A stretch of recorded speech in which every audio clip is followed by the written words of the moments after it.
Hello students, welcome back to your very own channel Fain Maths.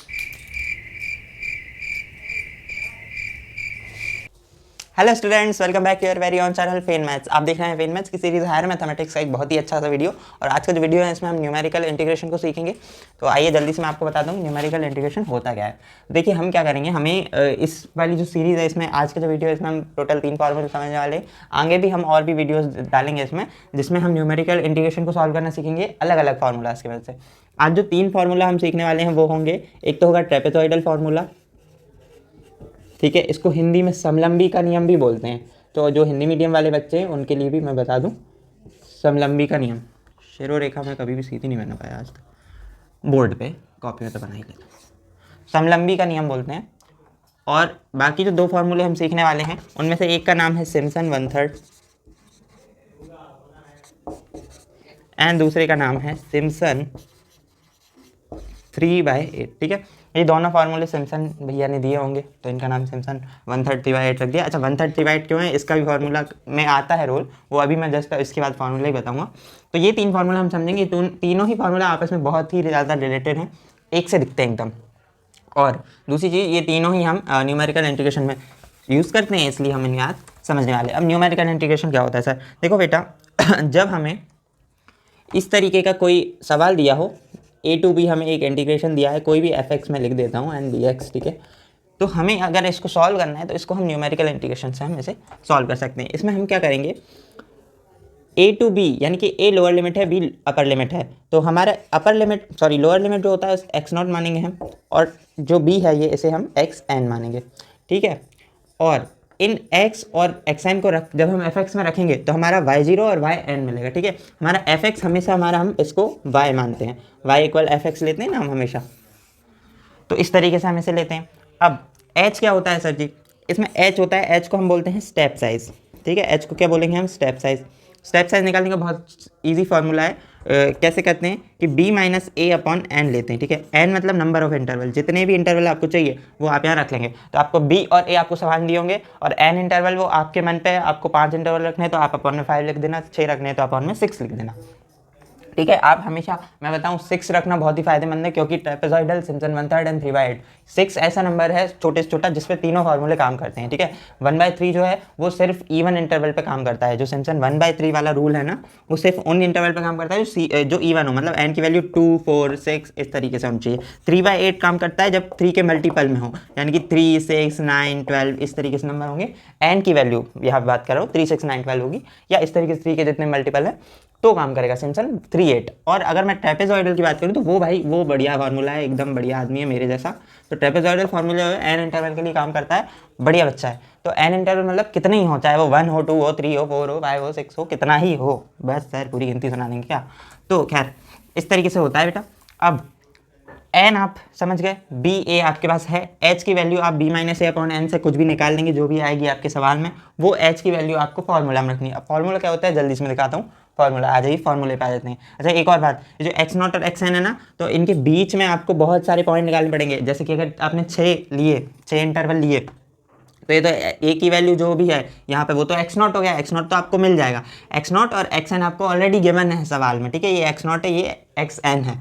ठीक है, इसके अलावा आपको x1 x2 x3 x4, sorry बेटा ये नया मार्कर है तो उतना हाथ मेरा आया नहीं है, अच्छा, x5 इस तरीके से आएगा, और देन लास्ट में xn आएगा जो कि हमारा b होगा। ठीक है, तो ये होता है। अब जल्दी से मैं आपको फार्मूला से इंट्रोड्यूस करा देता हूँ, ताकि आपको वहाँ पर ये सारे कैरेक्टर जो हैं x1 y1 ऐसे ये y1 y2 भी होंगे, तो ये सारे जो कैरेक्टर हैं b हो गया, a हो गया, n हो गया, h हो गया, सारे आपको वहाँ दिखें। तो आइए हम देखते हैं फार्मूलाज। अब सबसे पहले मैं आपको जो है सवाल कराने से पहले इसके फार्मूले समझा देता हूँ। फार्मूला समझना क्यों ज़रूरी है, वो इसलिए ताकि आपको एक बेसिक आइडिया हो जाए कि तीनों फार्मूले आपस में रिलेट करते हैं, लगभग एक जैसे ही हैं। और दूसरा एक और चीज़ है कि मैं अभी भी बताऊंगा, और जब सवाल कराऊंगा तब फिर से आपको ये फार्मूले बताऊंगा, ताकि आपको याद करने में आसानी हो। और इनको याद करने का एक तरीका भी बता देता हूँ। तो देखो, ट्रेपेजॉइडल का जो फार्मूला होता है ना, वो ये होता है, इसको जो है एक अलग टाइप से भी लिखा होता है कई बार बुक में, वो होता है h/2 कर देते हैं और Y nought plus Y N and 2 into ये पूरी टर्म, तो वो कुछ नहीं है, सेम फार्मूला है। यहाँ पर अगर आप 2 का मल्टीप्लाई कर दोगे इसमें, इस टर्म में और इन सब में, तो वो सेम वही बन जाएगा। इस तरीके से याद रखना थोड़ा सा इजी था, तो मैंने सोचा इस तरीके से मैं आपको बता देता हूँ। ट्रेपेजॉइडल का फॉर्मूला होता है एच यानी कि आपका step size multiply by first term plus last term upon 2 यानी कि इन दोनों टर्म का एवरेज, देन फिर ऐड कर देंगे हम सारी टर्म्स को, ठीक है। ये होता है। अब ये एन इंटरवल के लिए हम यूज़ कर सकते हैं, इसका मतलब कितने भी इंटरवल हों आपके, कितने भी नंबर ऑफ इंटरवल हों, आप इसको हमेशा यूज़ कर सकते हैं, इवन हो, ऑड हो, ज़्यादा हो, कम हो, कैसे भी। दूसरा जो फॉर्मूला है वो सिम्पसन 1/3 है। अब यहाँ पर 1/3 और 3/8 जो है, इसका मतलब यही है कि एच में आप देखो 1/3 है तो एच अपॉन 3 मतलब एच इंटू 1/3, ये हम बात करने हैं यहाँ पर। यदि 3/8 है मतलब 3h/8, ठीक है। और फिर क्या आता है, first term plus last term, then हम प्लस करके लिखते हैं 4 इंटू सारे ऑड टर्म्स यानी कि y1 y3 y5 and even term यानी कि y2 y4, और यहाँ पे 2 का मल्टीप्लाई होता है, यहाँ पे 4 का। याद कैसे रखोगे, मैं बहुत आसानी से मैं आपको बता देता हूँ। देखो ये फार्मूला इवन इंटरवल के लिए होता है, ठीक है। तो फार्मूला जिसके भी लिए होगा वो 2 के मल्टीपल में आएगा। इसी तरीके से मैं आपको बताऊँ 3/8 जो फार्मूला होता है वो 3 के मल्टीपल में हो अगर आपके इंटरवल, जैसे कि जो इंटरवल हैं आपके वो जो कि n है, तो n की वैल्यू 3 हो सकती है, 6 हो सकती है, 9 हो सकती है, 12 हो सकती है। अगर इस तरीके की 3 के मल्टीपल में है तो आप 3/8 फार्मूला लगा सकते हो, ठीक है। तो 3h/8 first term plus last term 3 into, अब ये यहाँ पर आप समझिए क्योंकि 3 के मल्टीपल जो है वो 2 के साथ आएंगे, 2 के साथ वो भी सिर्फ वही चीज़ आती है 2 के साथ जो कि फॉर्मूले में यहाँ पर लिखी होती है, जिसके लिए आपका फॉर्मूला है। इसलिए 2 इंटू हमने 3 के मल्टीपल लिए, y3 y6, अगला y9 आएगा, y12 आएगा, और यहाँ पर हमने सारे रिमेनिंग टर्म जितने बचे वो 3 के मल्टीपल में लिए। देखो इसलिए यहाँ पे 3 आ रहा है, यहाँ पे भी 3 आ रहा है, यहाँ पे कुछ नहीं आता, 4 आ रहा है, ठीक है। अच्छा एक और चीज़ आपको हमेशा याद रखना है, चाहे ट्रेपेजॉइडल हो, चाहे सिम्पसन हो, चाहे सिम्पसन 3/8 हो, तीनों फार्मूलाज में आपको देखना है y0 yn y1 y2 ये सारे टर्म सिर्फ एक बार आते हैं। ऐसा नहीं करना है आपको कि yn आपने यहाँ भी ले लिया, yn आपने यहाँ भी ले लिया, ठीक है, या y0 यहाँ भी आ गया, y0 यहाँ भी, ऐसा कभी नहीं करना है, ठीक है। y0 भी बोलते हैं इसको कुछ बच्चे, तो आप लोग समझ जाइए y0 की बात कर रहा हूँ मैं। हमेशा हर टर्म आपकी y1 y2 y3 सब सिंगल बार ही आपको अपीयर करेंगे, एक बार ही आपको इसमें दिखेंगे। तो अब जल्दी से मैं आपको एग्जांपल्स दिखाता हूँ IMP वाले की, उनमें हम इनको फार्मूलेस को हमें कैसे इंप्लीमेंटेशन करना है, इनका कैसे इन फार्मूला का यूज़ करना है और अपना आंसर ले आना है। ऑल्दो एक और चीज़, अगर एग्जाम में आता है कि एक से ज़्यादा फार्मूलेस करो, आ सकता है कि ये सवाल को आप सिम्पसन 1/3 से भी करो, 3/8 से भी करो, दोनों से करो, तो आपका दोनों का जो आंसर आएगा वो आसपास आएगा, समहाउ वो बहुत ही पास होगा, ठीक है। ऐसा नहीं आएगा कि इससे आ गया आंसर 2.5, इससे आ गया 5.2, ऐसा बहुत ज़्यादा अंतर नहीं होगा, बहुत ही माइनर डिफरेंस होता है। तो आइए हम एग्जाम्पल्स को समझते हैं। देखिए बच्चों, ये हमारा पहला सवाल है, हमें दिया है dx/1 + x², 0 to 1 की वैल्यू निकालनी है तीनों फार्मूला का यूज़ करके, एंड ऑल्सो फाइंड पाई, ये पाई है, ठीक है। आई गेस ये थोड़ा सुंदर ही होगा, आप लोगों को समझ में आ रहा हो, नहीं आ रहा हो तो हाथ जोड़ के माफ़ी। पाई इन ईच केसेस, ठीक है। तो इसमें हमें इस सवाल का यूज़ करना है। अब क्योंकि मैंने अभी आपको बताया फार्मूलाज में अगर आपको तीनों फार्मूला का यूज़ करना हो तो कम से कम 6 इंटरवल आपको बनाने पड़ेंगे, ठीक है। आपकी मर्जी है, आप 12 भी बना सकते हैं क्योंकि 12 भी 3 का मल्टीपल भी होता है, n नंबर भी है और ये इवन नंबर भी है, ठीक है। लेकिन मैं कहूँगा आपको छोटे से छोटा रखिए, सवाल को बड़ा करने की कोई ज़रूरत नहीं है, ठीक है, छोटे से छोटा रखिए। आपको हमेशा तीनों फार्मूला का यूज़ करने कभी नहीं आएगा, या तो आपको आएगा सिम्पसन 1/3 एंड 3/8 दोनों का यूज़ करिए, या फिर ट्रेपेजॉइडल करिए, या फिर आएगा कि आप नॉर्मली मतलब वो बोल देगा कि आप निकाल लो, किसी फार्मूले से निकालो। तो अगर ऐसा होता है ट्रेपेजॉइडल का आए तो आप 3 या 4 इंटरवल कर लेना, अगर 1/3 आए तो आप 4 करने ही पड़ेंगे, 3 कर नहीं सकते क्योंकि इवन नंबर नहीं है, ठीक है। और अगर तीनों फार्मूला आएगा तो हम 6 इंटरवल करेंगे। तो आइए मैं आपको बताता हूँ कैसे हमें निकालना है, ठीक है। हमारे पास x0 की वैल्यू गिवन होती है, मैंने बताया था आपको नीचे वाला, तो ये 0 है, ठीक है। xn की वैल्यू हमें गिवन होती है ऊपर वाली जो कि 1 है, ठीक है। h की वैल्यू क्या होती है, स्टेप साइज यानी कि b - a/n होती है बेटा, ठीक है। n नंबर हम क्या रखने वाले हैं, क्योंकि हमें तीनों फार्मूले का यूज़ करना है तो हम एक ही बार में x0 से xn तक के जितने भी इंटरवल हैं और y1 से yn तक के, सॉरी y0 से yn तक के जितने वैल्यूज़ हैं एक ही बार में निकाल लेंगे, इसलिए हम n की जगह 6 रख रहे हैं, ठीक है। तो अब यहाँ पे आप देखिए ये b - a यानी कि b - a 1 - 0 अपॉन में ये आ रहा है बेटा हमारा क्या 6 आ रहा है, ठीक है। अच्छा इसमें क्या है, न्यूमेरिकल जो इंटीग्रेशन है और जो न्यूमेरिकल एनालिसिस का आपका ये जो पेपर है BSc का, इसमें आपको कैलकुलेटर यूज़ करने की पूरी छूट है, तो आपको कोई दिक्कत नहीं है। अगर आपको कहीं भी लगे कि जैसे ये आ गया तो सर इसका क्या आएगा, हमें थोड़ी पता, 1/6, कुछ नहीं करना, इसमें लिखो आप 1/6 इक्वल लगा दो 0.1666, ये आंसर आ गया। बल्कि इसमें तो 8 अंकों तक आएगा, 60 ही अंक है ना, 9 अंकों तक मुझे इसमें सही आंसर इसमें मिल गया, तो 0.1666, ठीक है, ये होता है। अब अगर मैं चाहूँ तो बेटा देखो 1/6 यूज़ करने की वैसे बहुत ज़्यादा ज़रूरत है नहीं आपको, आप डायरेक्ट 1/6 भी यूज़ कर सकते हो, क्योंकि बाद में आप यहाँ पे भी कैलकुलेटर यूज़ करना पड़ेगा, वहाँ पे अपन पॉइंट में ले लेंगे आंसर। मैं डायरेक्ट 1/6 लिख देता हूँ एच की वैल्यू, ठीक है। अब सर आप ये बताइए इंटरवल कैसे निकालना है। देखो x0 है, आप x0 में h को जोड़ दीजिए, ठीक है, तो आपका x1 निकल जाएगा। x1 कैसे निकालेंगे हम, तो प्रीवियस जो भी वैल्यू आई x की उसमें आप h को जोड़ दीजिए, यानी कि 0 + 1/6 दैट इज 1/6। ना x2 की वैल्यू कैसे निकालोगे, प्रीवियस जो भी वैल्यू आई उसमें h जोड़ दो, तो प्रीवियस वैल्यू क्या आई 1/6 + 1/6, तो क्या आ गया 2/6। x3 क्या आएगा बेटा 3/6 आएगा सर, 4/6 आएगा सर, 5/6 आएगा सर, एंड देन 6/6 आएगा सर, नहीं 1 लिख देंगे उसको भाई, 6/6 कब तक लिखोगे यार, कॉलेज में आ गए, ठीक है। तो ये आ गया आपका x4, ये आ गया आपका x5 एंड देन ये आ गया आपका x6, ठीक है। हम xn लिखते हैं फॉर्मूलाज में क्योंकि हम जनरल टर्म यूज़ करते हैं, लेकिन यहाँ पर क्योंकि हमने 6 इंटरवल में तोड़ा है इसको, क्योंकि हमने n की जगह 6 लिखा था, इसलिए हमारी xn जो टर्म है यानी कि x6 जो टर्म है वो हमारी 1 आएगी, और ये हमेशा आपकी 1 पर ही आनी चाहिए। तो आपको जब भी इंटरवल में आप तोड़ोगे ना बेटा, फर्स्ट टर्म जो आएगी वो ये आपकी लोअर लिमिट होगी और लास्ट टर्म जो आएगी वो आपकी अपर लिमिट होगी। ये चीज़ ध्यान रखनी है, गलत नहीं करके आना है। अगर ये गलत करके आते हो, क्योंकि मैं जानता हूँ भाई, मैंने बात करी है अपने सीनियर्स से भी बात करी है, और उनका भी कहना है, और जितने भी बच्चे बीएससी का 3rd ईयर का पेपर जो लोग दे चुके हैं ना बेटा, उनसे मैं बात कर चुका हूँ, और सब लोग यही बोल रहे हैं कि न्यूमेरिकल एनालिसिस में आप कुछ भी कर लीजिए, आपका आंसर नहीं आता। ऑल्दो आई एम लकी कि अब तक मेरे आंसर अच्छे आ रहे हैं, अब जितने मैं प्रैक्टिस कर रहा हूँ, तो मैं आपको बस इतना ही बता रहा हूँ कि इसमें ना ये चीज़ों को आप समझ लीजिए तो आपका आंसर बहुत ही आसानी से आपका आ जाएगा। ऐसे ही मैं यहाँ पर अब एक जो है एरो बनाऊँ कि डायरेक्टली लिख दूँ, सर एक काम करो, ऐसे डॉटेड लाइन बना देते हैं, क्या बोलते हैं बच्चों, सही है ना, डॉटेड लाइन, हाँ जी। तो मैं लिखूंगा y1 कैसे आता है सर, y क्या होता है बेटा, y होता है fx, यानी कि ये पूरा फंक्शन जो कि है क्या 1/1 + x, ठीक है। तो y1 है तो हम x1 यूज़ करेंगे, यानी कि ये आ गया हमारा x1। फंक्शन क्या है, x का स्क्वायर है, तो हम x1 का भी हम स्क्वायर ही लिखेंगे, ठीक है, और ये हम इक्वल लगा देंगे। तो 1/1 + 1/6 का स्क्वायर, तो ये 1/36 हो जाएगा, ठीक है। यहाँ पे सॉल्व कर देता हूँ, 1 + 1/1/6 का स्क्वायर, ठीक है, इसका पूरा स्क्वायर। तो अगर मैं इसको लिखूँ तो मैं इसको 36 लिख सकता हूँ, 36 यहाँ पर इसको जोड़ूंगा तो क्या आएगा मेरा, इसका मेरा आएगा आंसर 37/36। अरे सर कैसे कर लेते हो आप, 1 + 1/36 है ना बेटा, तो यहाँ पे 36 का मल्टीप्लाई कर दे ऊपर नीचे, बहुत ईजीली कर सकते हो इसको, ठीक है। तो ये कितना हो गया 37, और डिनोमिनेटर तो सेम ही है। क्या सर आप भी 5वीं का गणित समझा रहे हो, चलिए। तो ये आ गया, और इसको उल्टा कर दो आप, तो क्या आ गया 36/37, तो ये क्या आ गया 36/37, ठीक है। अब नेक्स्ट में कैसे निकालोगे आप, y2 जब निकालोगे तो आप 1/1 + x2 का स्क्वायर लिखोगे, ठीक है, तो यानी कि x2 यानी कि 2/6 लिखोगे, ठीक है। तो ये 2 का स्क्वायर कितना हो जाएगा 4 हो जाएगा सर, अपॉन में 36 ही रहेगा सर, तो क्या आ गया 40 तो ये 36/40 आ जाएगा आई गेस, राइट। और फिर इसकी वैल्यू आप निकाल लेना, पॉइंट में सबकी आप वैल्यू निकाल लेना, चाहो तो ना भी निकालो कोई फ़र्क नहीं पड़ता, लेकिन इट्स बेटर कि आप पॉइंट में ही काम करो। तो जैसे मेरे पास कैलकुलेटर है, अब इस सवाल में मैं आपको कर करके बता दूंगा भले चाहे कैलकुलेटर से, लेकिन अगले सवाल में मैं नहीं करूंगा ऐसा, ठीक है, क्योंकि मुझे वीडियो का टाइम लेंथ नहीं बढ़ानी है इसकी, ठीक है। तो इसकी वैल्यू आ रही है 0.2972। हाँ, तो ये जो आएगा आपका, अब इसमें मैंने एक जो है अभी गड़बड़ कर दी है, और मैं आपको अभी ये भी सिखाऊंगा कि मैंने क्या गड़बड़ की, वो भी मैं आपको बता दूंगा ताकि आप वो गड़बड़ ना करो, ठीक है। मैंने क्या किया था, बेसिकली मैंने ब्रैकेट नहीं लगाया और मैं कंफ्यूज हो गया।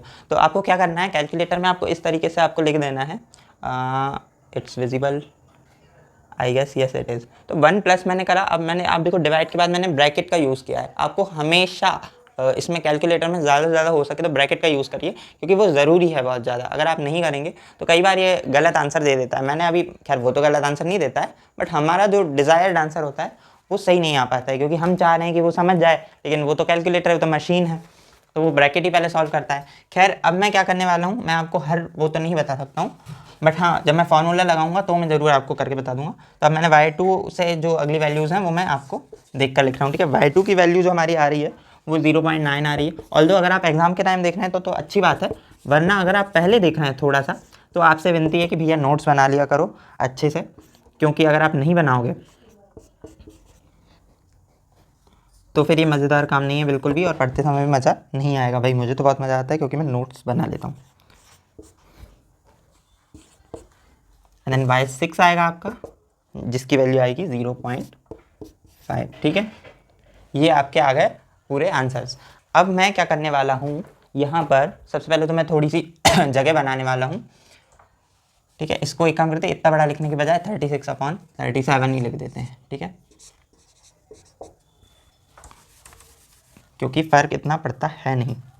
चलिए फिर से डॉटेड लाइन बना देते हैं। इस बार एक काम करते हैं, ब्लैक से बना देते हैं ताकि अलग दिखना चाहिए। क्या बोलते हैं बच्चों? तो ट्रेपेजॉइडल रूल लिखते हैं सबसे पहले। ट्रेपेजॉइडल का फॉर्मूला आई गेस यही आता होगा। चलिए हाँ जी, तो ट्रेपेजॉइडल का फॉर्मूला क्या होता है? एच ब्रैकेट में first term plus last term का एवरेज, एंड देन मैं सारे टर्म्स ऐड कर दूंगा। तो कितने टर्म इसमें? y2 है, y3 है, y4 है, y5 है, ठीक है। और देन मैं ब्रैकेट बंद कर दूंगा क्योंकि yn जो है वो क्या है? लास्ट टर्म हमारी क्या थी? y6 थी। तो फर्स्ट टर्म यहाँ पर बेटा ये जो है ये यहाँ ऐसे लिख रहा हूँ, y0 की जो वैल्यू आई है हमारी, ये 0 लिखोगे आप तो y0 की वैल्यू 1 आएगी, ठीक है। तो ये आपको लिखना पड़ेगा, ठीक है। तो ये first term plus last term आपने लिखा, उसका एवरेज लिया एंड देन फिर ऐड कर दिए सारे टर्म। तो जब आप इसको रखोगे तो एच की वैल्यू क्या आई थी अपनी? 1/6 आई थी, ठीक है। यहाँ पर first term plus last term है 0.5 अपॉन मैंने लिखा 2, देन मैं ब्रैकेट लगाऊंगा, यहाँ पर मैं ऐड करूंगा और ये सारी टर्म ऐड कर दूंगा। मैं जल्दी से लिख देता हूँ, 36/37 हो गया सबसे पहले, तो 0.9 हो गया, 0.8 हो गया, 9/13 36/61, एंड देन ये वाली लास्ट टर्म है, ये तो हमने लिख लिया, एंड देन मैं ब्रैकेट लगा दूंगा। बहुत ही इजीली हम ये इस तरीके से लिख लेते हैं। एंड देन उसके बाद हम क्या करते हैं बच्चों? कैलकुलेटर की मदद से इस पूरी इक्वेशन को डिराइव करते हैं। अब इसको डिराइव करने के लिए मैं आपको बताऊं, गलतियों से बचने का सिर्फ एक ही तरीका है, ब्रैकेट्स को अंदर पहले सॉल्व कर लो आप, तो बहुत ईजिली आप इसको कर सकते हो, गलतियों से बच सकते हो। तो ये बड़ा ब्रैकेट जो है ये पूरा मैं पहले इसको सॉल्व करने वाला हूँ। तो ये क्या है? 1.5/2 है, ठीक है। मैं 1 + 0.5 खुद से ही कर रहा हूँ, 1.5 डिवाइडेड बाई 2। आई गेस मैं आपको कैमरे में दिखा देता हूँ सामने करके, ठीक है। तो चलिए यहाँ पर आप लोगों को दिख रहा होगा, ठीक है।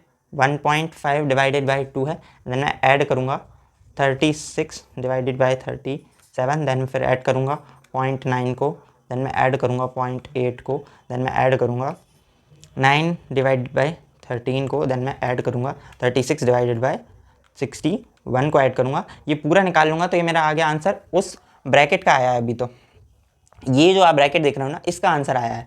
अब मैं क्या करूँगा? इस आंसर को मैं डिवाइड करूँगा इससे 6 से, ठीक है। तो मैं आंसर लिख के मैंने यहाँ पर डिवाइड का बटन दबाया है, देन मैं 6 लिख दूंगा एंड देन मैं ओके दबा दूंगा। तो ये मेरी वैल्यू आ गई 0.7842। ये इस पूरे की आ गई। मैंने क्या किया, ये ब्रैकेट पहले सॉल्व कर दिया बेटा, और देन ये 1/6 है ना, तो ये 6 से डिवाइड ही हो रहा है, तो मैंने 6 सबसे लास्ट में किया है। आपको कभी भी कैलकुलेटर में शुरुआत से लिखने की जरूरत नहीं है, आपको ब्रैकेट सॉल्व करना है पहले। शुरुआत से लिखोगे गलत करके आओगे एग्जाम में, मैं लिख के दे रहा हूँ, बहुत सारे मच्छर हो रहे हैं यहाँ पे। हाँ जी, तो इसको मैं ऑल क्लियर कर देता हूँ और आपको बता देता हूँ कि मेरा जो लिखा हुआ है इसमें क्या वैल्यू आ रही है।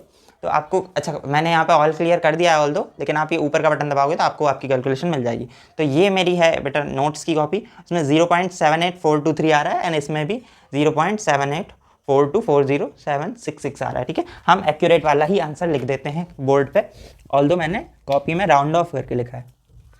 ट्रेपेजॉइडल से हमारा आंसर आया है 0.7842407666, ठीक है।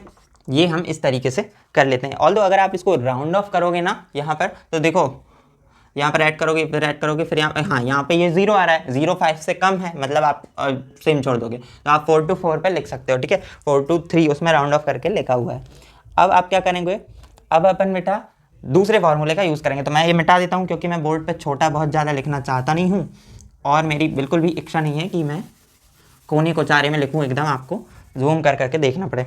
तो मैं यहाँ पर सिम्पसन लिख देता हूँ, सिम्पसन 1/3 से कितना आंसर आता है, एंड देन मैं लिख लूँगा सिम्पसन 3/8 से कितना आंसर आता है, ठीक है। ये हम एक साथ ही लिख देंगे। सबसे पहले हम क्या करेंगे? सिम्पसन 1/3 लगाएंगे। तो फॉर्मूला जो है मुझे तो याद है, और अगर आपने कॉपी बनाई है, नोट्स बनाए हैं, तो आपको भी याद होगा। चलिए एक बार वैसे आपको दिखाई देता हूँ फॉर्मूला एग्जैक्ट क्या है। अगर आप एग्जाम के टाइम पढ़ रहे हैं तो ऑब्वियसली आपने वो नहीं बनाई कॉपी। तो ये आपका लिखा है सिम्पसन का 1/3 वाला formula, which is h/3 first term plus last term 4 into ये पूरे टर्म। तो मैं इनको लिख देता हूँ, ऑल क्लियर करके मैं लिखूँगा। तो देखो h/3 है हमारा। सबसे पहले तो h क्या है, 1/6 है। वीडियो कितनी लंबी हो गई है मैं देख लूँ। ओके 25 मिनट की वीडियो हो गई, बहुत ही ज़्यादा लंबी वीडियो इसमें होती जा रही है। तो h/6 कहाँ रहेगा बेटा, हाँ ये 1/6 है। तो h/3 क्या हो जाएगा, 1/6 इंटू 3 विच इज़ 1/6, 6×3 = 18, 1/18। तो हम क्या करेंगे, इस पूरी इक्वेशन को पहले मैं लिख लेता हूँ जमा के अपने फॉर्मूले में। तो मार्कर लगाऊंगा मैं और मैं आपको अभी इसमें करके बताऊंगा। तो फर्स्ट टर्म है हमारी y0, देन मैं ऐड करूंगा 0.5 जो कि हमारी लास्ट टर्म, ठीक है। ये देखो आप, हाँ जी यहाँ देखो मैंने ब्रैकेट लगाया, ऐड किया 0.5, ये करा, एंड मैं ऐड करूँगा 4 लिखूँगा, ब्रैकेट लगाऊंगा। हाँ जी, तो y1 की वैल्यू क्या थी 36 डिवाइड बाय 37, देन मैं ऐड करूँगा 0.8 एंड देन मैं ऐड करूँगा 36/61। कैमरे में आई गेस सही से आ नहीं रहा है, हाँ अब आ गया शायद।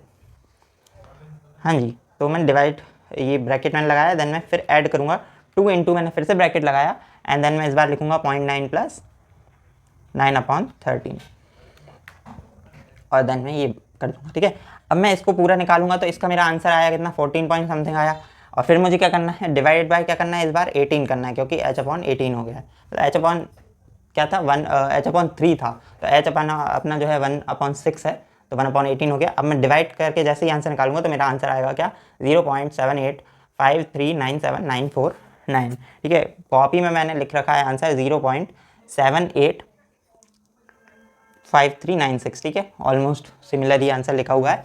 और हमारा इससे भी आंसर जो आया बच्चों वो सेम आया है। अगर आप देखोगे मेरा आंसर आ रहा है 0.7853979945, ठीक है। 784278539, ठीक है। ऑलमोस्ट सिमिलर ही आया है मेरा आंसर, तो कोई हमें दिक्कत है नहीं। अब वैसे ही सिम्पसन 3/8 से भी कर लेते हैं जल्दी से। तो 3/8 से भी लगा के आपको बता दूं, और इसके बाद जल्दी से करते हैं क्योंकि हमें पाई की वैल्यू भी निकाल के आपको बतानी है। तो हम इस बार क्या करेंगे, 3/8 से जब हम करेंगे तो हमारा जो h बनेगा बाहर वो बनेगा 16। क्यों बनेगा 16, ये जो हमारा बनेगा 1/16 बनेगा। क्यों बनेगा, क्योंकि 1/6 है, ठीक है। हाँ, तो 1 जो है वहाँ पे 6 लिखा हुआ है, तो उसमें जगह अगर आप 3/8 करोगे ना तो ये 6 8 48 एंड देन 3 से आप डिवाइड करोगे तो 1/16 आ जाएगा। तो इसको जल्दी से मैं लिखता हूँ, इसमें ब्रैकेट लगाऊंगा मैं, आ गया 1 प्लस मैं करूँगा 0.5, ये लगाया ब्रैकेट, ऐड करा 3 इंटू में मैं लिख रहा हूँ 36 डिवाइडेड बाई 37 एंड देन मैं ऐड कर रहा हूँ 0.9, देन मैं ऐड कर रहा हूँ 9/13 एंड देन मैं ऐड कर रहा हूँ 36 डिवाइडेड बाई 61 कर रहा हूँ, और मैं ब्रैकेट खत्म करके ऐड करूँगा 2 इंटू में 3 के मल्टीपल वाले टर्म। अब इसमें क्या हो रहा है बेटा, लास्ट टर्म जो है वो y/6 है, यहाँ पर आप देख सकते हैं। और जो हमारी एकमात्र जो टर्म है जो कि 3 के मल्टीपल में, वो ये रही हमारी y3 जो कि है 0.8। हम y6 को नहीं ले सकते क्योंकि हमने शुरू में y0 प्लस yn हमने कर लिया है। तो एकमात्र टर्म बची y3 जो कि है हमारी 0.8, तो मैंने ये लिख दिया, ये लगाया ब्रैकेट, इसका आंसर निकाला, कुछ आ गया 12 पॉइंट समथिंग, डिवाइड करूँगा 16 से तो कितना आया आंसर, आप देख लो 785395। ऑलमोस्ट उससे सिमिलर ही आंसर आ रहा है, लिख के बता देते हैं आपको। आंसर आ रहा है बच्चों 0.785395839586 ठीक है। देखो मैंने आपको करके बताया, ऑल्दो मेरे से शुरुआत में सबसे शुरू में कैलकुलेटर चलाने में थोड़ी सी मिस्टेक हुई क्योंकि मैंने ब्रैकेट नहीं लगाया था, लेकिन मैंने आप लोगों को अभी सामने के सामने करके बताया। और पूरा वीडियो 1 टेक में लेता हूँ मैं, तो बहुत ज़्यादा ऐसे कट आपको दिखते नहीं हो। तो आपने देखा 787878 करके हमारे बिल्कुल क्लोज आंसर्स आए हैं। तो ऐसा नहीं है कि कैलकुलेटर चलाना बहुत ही मुश्किल है। आपको बहुत सारे लोग बोलेंगे आंसर्स नहीं आते हैं, लेकिन ऐसा है नहीं। अगर आप थोड़ा सा सब्र करें, थोड़ा सा अच्छे से आप इसको करें, तो आप बहुत ही आसानी से आंसर आप जो है निकाल सकते हैं। अब हमसे बात की जा रही है कि हमें पाई की भी वैल्यू निकालनी है। इसमें पाई की वैल्यू कैसे निकालोगे सर? तो पाई की वैल्यू के लिए हम क्या करेंगे बेटा, बहुत सिंपल है।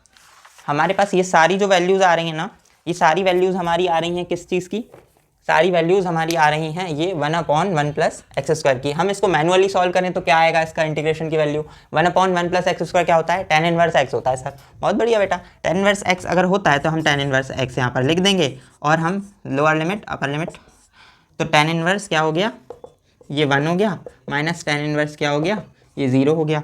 ठीक है, अगर हम tan इनवर्स ऐसा लिख दूँ ना मैं, चल जाएगा, ठीक है जी। तो 1 की वैल्यू क्या होती है, tan π/4 होती है, तो ये हमारा क्या बन गया, π/4 हो गया। 0 की वैल्यू क्या होती है, tan 0 होती है, तो tan कट के 0 बन गया, कटता नहीं है बट ठीक है। तो ये हमारी वैल्यू क्या आ गई, π/4, किसकी वैल्यू आ गई, इस पूरे की वैल्यू आ गई। तो हमें क्या मिला,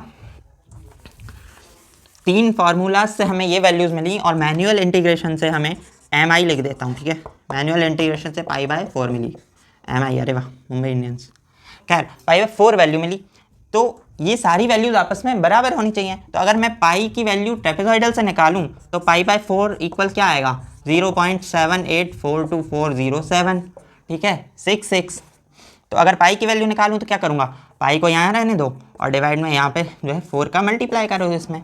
इसको भी आप कैलकुलेटर से निकालोगे, कुछ वैल्यू आएगी वो यहाँ पे लिख देना। सिमिलरली यहाँ पे अगर आपको सिम्पसन से निकालना है तो इस पूरे में आप क्या करोगे, सिम्पसन वैल्यू रख दोगे, जो कि है क्या, 5397945, ठीक है। वैल्यू सही लिखी हो तो देख लेना, अगर गलती हो तो बता देना। 785397, हाँ सही लिखी। अब ऐसे ही आप ये लिखोगे तो क्या करोगे आप, 5862 हो जाएगा। कहाँ पे, 539 के बाद क्या हो जाएगा, 5862 हो जाएगा। ये वैल्यूज़, ये जो 3 अलग अलग वैल्यूज़ आएंगी, 4 का मल्टीप्लाई करके लिखना आप लोग कैलकुलेटर से, तो वो तीनों वैल्यूज़ जो हैं वो पाई की इन तीनों से आ गई। अब जल्दी से फटाफट एक और एग्जांपल समझो। अब मैं कैलकुलेटर चला के नहीं दिखाने वाला हूँ, मैंने एक बार आपको समझा दिया है कैसे करना है। जल्दी से आपको बताता हूँ एक और एग्जाम्पल। तो अब आइए बच्चों हम देखते हैं सेकंड एग्जांपल। अब सेकंड एग्जांपल में मैंने क्या किया, यहाँ पर एक तो आपको डायरेक्ट सवाल लिख दिया है log e x dx 4 से 5.2 तक। अक्सर आपको ऐसे आड़े तिरछे जो सवाल आएंगे 4 से 5.2 तक अगर वैल्यूज़ पूछी हैं तो अक्सर आपको वैल्यूज़ दी हुई होती हैं, लेकिन ये सवाल आपको बिना वैल्यू दिए भी पूछा जा सकता है, ज़रूरी नहीं है। हो सकता है आपका कॉलेज जो है पर्यावरण बचा रहा हो और पेज बचाने के चक्कर में वो आपको ये इन्फॉर्मेशन ना दे। तो ऐसे में आपको क्या करना है, आपके पास कैलकुलेटर होगा एग्जाम में, तो आप डायरेक्ट लॉग की वैल्यूज़ अलग अलग निकाल सकते हैं। बस एक चीज़ ध्यान रखनी, कई बार पेपर में ई नहीं लिखा आता, log x dx लिख दिया जाता है। तो आपको एक चीज़ ध्यान में रखनी है बेटा कि ये लॉग जो है ना, कैलकुलेटर में आपको 2 लॉग दिए हुए हैं। यहाँ पर आप देखेंगे अगर, तो मैं यहाँ पर फोकस करता हूँ, आप यहाँ पर देखिए, हाँ जी ये फोकस हो गया। यहाँ पर आपको एक लॉग दिया है और एक ln दिया है, ठीक है। तो आपको कभी भी ये लॉग का बटन नहीं दबाना है, आपको ln दबाना है।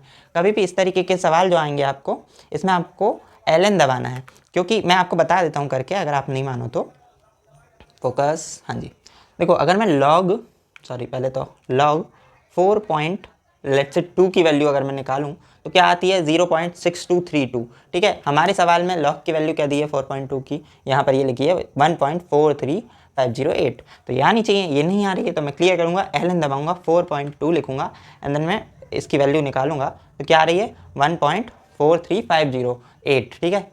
यहाँ 8 तक तो हमारे सवाल में लिख के दिया है और 4525, तो ये वैल्यू हमारी यहाँ पर लिखी हुई है। तो हमें ये समझना पड़ेगा कि ln जो है, हमें ln दबाना है, लॉग नहीं दबाना है। नॉर्मल लॉग जो होता है ना, ln और नॉर्मल लॉग में इतना ही अंतर है बेटा कि जो नॉर्मल लॉग होता है वो बेस 10 होता है और ln जो होता है वो बेस e होता है। सवाल हमेशा बेस e के आते हैं, तो ये चीज़ हमें पता होनी चाहिए। अब यहाँ पर क्योंकि सारी वैल्यूज़ दी हुई हैं, ये आपका x0 से लेकर है, ठीक है, ये आपका x0 है, x1 है, इस तरीके से x2, x3, x4, x5, x6, ठीक है, x6 तक है। ये सवाल आपको करना है सिम्पसन 1/3 एंड 3/8 दोनों से करना है। तो आइए करते हैं, बहुत इजीली हम कर सकते हैं। सबसे पहले तो ये सारी वैल्यूज हमें लिख के दी ही हैं, तो हम डायरेक्ट फार्मूला लगा देते हैं। h की वैल्यू कैसे निकालते हैं सर, h आपका इनके बीच का इंटरवल होता है, हम स्टेप साइज बोलते हैं। h क्या होता है, इंटरवल होता है। h को हम बोलते क्या है, स्टेप साइज, क्योंकि हम जब लिखते हैं तो ये बीच की जो हमें वैल्यूज पता नहीं होती तो हम स्टेप साइज बोलते हैं उसे, लेकिन इनके बीच का हमें कभी भी निकालना है तो किसी भी टर्म में से उसके पीछे का टर्म माइनस कर दो, ठीक है। तो 4.2 - 4 is 0.2, this is our h, ठीक है। किसी से भी आप करो सेम आपको वैल्यू मिलेगी। तो सबसे पहले सिम्पसन 1/3 का फॉर्मूला लिख लेते हैं सर। सिम्पसन किसका लिखेंगे, 1/3 का। 1/3 का फॉर्मूला क्या होता है, h/3 first term plus last term, ठीक है। अच्छा ये y वाली फर्स्ट टर्म है तो ये इनकी वैल्यू, इनकी बात मैं कर रहा हूँ, ठीक है। First term plus last term and then मैं ऐड करूँगा। ये इवन इंटरवल के लिए होता है, इसलिए हम 4 × 2 में लिख के क्या करेंगे पहले, क्योंकि मेन जो भी होता है इवन के लिए होता है तो 2 × 2 में आएंगे इवन टर्म्स, तो हम 4 × 2 में लिखेंगे y1 y3 प्लस y5 और क्या लिखेंगे प्लस y7 लिख देंगे क्या? अरे नहीं लिखेंगे भैया, y6 पे तो सवाल खत्म है। बिल्कुल वैसे ही हो रहा है, वो एक मीम था ना 2026 में तो दुनिया खत्म। अबे 26 में तो दुनिया खत्म है। y6 पे तो सवाल खत्म है, y7 नहीं लिखेंगे। एंड देन मैं 2 लगा के y2 y4 y6 लिख दूं क्या? लिख दूं? नहीं लिखेंगे सर। y6 क्यों लिखेंगे? जब मैंने आपको बताया है कि इसमें हर टर्म एक ही बार अपीयर होती है। y6 आ चुका है, हमने yn लिखा है, लेकिन y6 है ये क्योंकि लास्ट टर्म है। y6 आ चुका है तो y6 नहीं लिखेंगे, ये हमें ध्यान रखना है। h की वैल्यू क्या थी भैया? 0.2 थी भैया। अब first term plus last term, first term क्या है 1.38629। वाह सर कितना फास्ट बोलते हैं आप। Last term 1.648659। चलिए एंड देन मैं ऐड करूँगा 4 इंटू पहली टर्म, तीसरी टर्म, पांचवी टर्म, ठीक है। तो 1 पॉइंट कितना है 43508 देन मैं ऐड करूँगा ये वाली टर्म 1.52606 प्लस मैं ऐड करूँगा 1.609438 ये हमने 4 वाले मल्टीपल लिख दिए। देन मैं प्लस लगा के 2 इंटू में कौन से ये वाले, क्योंकि y0 नहीं लिखना है, ठीक है। 0 1 2 2 आ गया इवन, तो ये लिख दो 1.481 क्या है 60।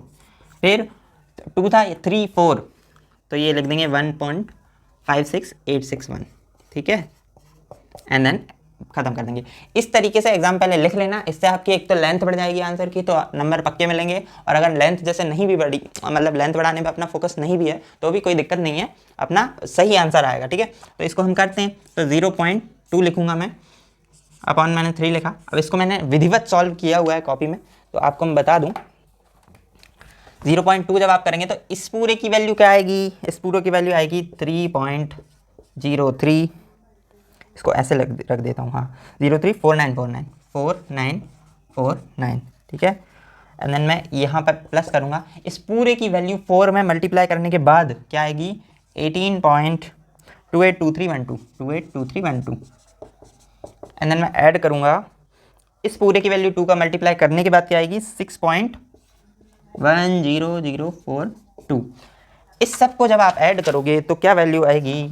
तो वैल्यू आएगी 0.2 अपॉन में 3 मल्टीप्लाई, इस सब को ऐड करोगे तो क्या आएगी 27.417681, ठीक है। यहाँ पे मैं इसको 27 ढंग से लिख देता हूँ। इस पूरे को जब आप सॉल्व करोगे तो क्या वैल्यू आएगी 1.827845 ये वैल्यू आपकी आने वाली है। अब बच्चों बहुत ही ज़्यादा वीडियो लंबी हो गई होगी अब तक आई गेस, तो मैं इसको जल्दी से मिटाता हूँ और आपको सिम्पसन 3/8 से भी करके बता देता हूँ। तो ये होता है सिम्पसन 3/8 से। 3/8 का मैंने फॉर्मूला लिखा, first term plus last term 3 into remainder term 2 into 3 के मल्टीपल, 2 इंटू 3 के मल्टीपल से y3 बच रहा था क्योंकि 6 जो है वो यहाँ पर आ गया था, और रिमाइंडर कौन से थे तो 1 हो गया, 2 हो गया, 3 हो गया, 4 5 एंड देन 6 और y0 हो गया। इन सब की वैल्यूज़ मैंने रखी उठा के, तो इस तरीके से रख दी 3/8 ये h की value, first term plus last term 3 into ये चारों रिमेनिंग टर्म हो गया, एंड देन 2 इंटू y3 हो गया, ठीक है। थोड़ा सा आप चेक कर लेना, मैंने थोड़ा जल्दी में लिखा है, वैसे ये सही है यहाँ तक है, बट फिर भी आप गलती मत करना। तो ये आपने फिर से लिखा था 3/8 इंटू एच, देन फिर इस पूरे की वैल्यू आपकी आई ये, इस पूरे की वैल्यू आई आपकी ये, इस पूरे की वैल्यू आपकी आई ये, इस सब को जब सॉल्व किया तो क्या है 1.8278439975। ये वाली वैल्यू आई थी पिछले फॉर्मूले से 1/3 वाले से, जो मैंने लिख दी है 1.8278827844, ठीक है। यहाँ पर आपको 4 मिल रहा है, यहाँ पर ये 4 की जगह क्या मिल रहा है 3975। अगर आपको इसको राउंड ऑफ करोगे तो यहाँ पर आप देखो ये जो 9 लिखा है ना, कभी भी 5 से बड़ा नंबर होता है तो पिछले नंबर में 1 ऐड कर देते हो उसे हटा के, तो ये यहाँ का ये पूरा हटा के आप इसको 4 भी कर सकते हो, ठीक है। ऑल्दो इसमें क्या आ रहा है 4 5, अच्छा हाँ ये 7 का करोगे तो ये 10 बनेगा, तो फिर ठीक है। तो आंसर हमारा क्या आ रहा है बिल्कुल इक्वल आ रहा है, मतलब ऑलमोस्ट क्लोज आ रहा है मेरा कहने का मतलब। तो ये 2 एग्जाम्पल मैंने बताए। अब यही 2 क्यों बताया, एक तो पहले वाले में मैंने कैलकुलेटर चलाना सिखा दिया, दूसरा ये वाला ही सिर्फ यही इसलिए बताया क्योंकि यहाँ पर लॉग वाला एक कॉन्सेप्ट आ रहा था जो मैं आपको बता सकता था। मैं ट्राई करता हूँ कम से कम समय में आपको ज़्यादा से ज़्यादा कॉन्सेप्ट बता दूँ, और इस पूरे मेथड से जुड़े ये जो तीनों फार्मूले हैं इनसे जुड़े कुछ और सवाल भी हैं, वो मैं आपको अभी बता देता हूँ। मेरी कॉपी यहाँ पर रखी हुई है और इतनी बढ़िया मैंने कर ही रहा हूँ, मतलब खुद की तारीफ़ क्यों ही करूँ।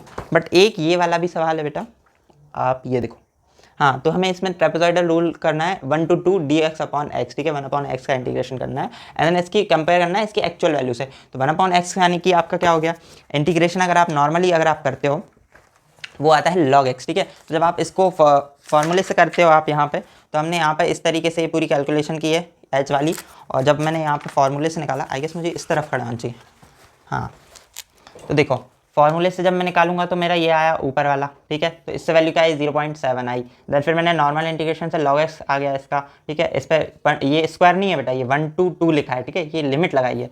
फिर इसकी वैल्यू निकाली मैंने, तो ये आई 0.69314, ये नीचे वाली ये वैल्यू आई, और वहाँ पर 0.7 आ रही है। तो आप देखो इससे हम इस तरीके से कंपेयर कर सकते हैं कि बहुत ही क्लोज है। ऑल्सो एक ये भी सवाल है नीचे आप जो देख रहे हैं, कैलकुलेट करना है यूजिंग सिम्पसन 1/3 रूल, और ये पूरा है। तो इसको भी आप अगर चाहो स्क्रीनशॉट लेना तो ले सकते हो, ठीक है। और यहाँ पर इसका बचा कुछ आंसर, तो इस तरीके से आप इसे कर सकते हो। ये 2 और एग्जांपल थे, बट क्योंकि मैं नहीं चाहता कि वीडियो बहुत लंबी हो, एक तो क्या है ज़्यादा लंबी बनाऊंगा तो आप लोग क्लिक ही नहीं करते हो वीडियो पे, तो इसलिए भी मुझे कम से कम रखना पड़ता है। ये थे रूल्स कुछ। अब आगे हम लोग पिकार्ड मेथड को पढ़ने वाले हैं, यूलर्स मेथड है, रुंजे-कोट्टा मेथड है, मिलने प्रेडिक्टर मेथड है, प्रेडिक्टर करेक्टर मेथड है, बहुत सारे मेथड हैं, सारे बनाऊंगा मैं वीडियो, चिंता मत करो, बस वीडियो देखते जाओ। लाइक अगर अच्छे लगे तो कर देना, बल्कि शेयर जरूर करना भैया, लाइक करो मत करो, शेयर जरूर करो, अपने दोस्तों में फैला दो एकदम।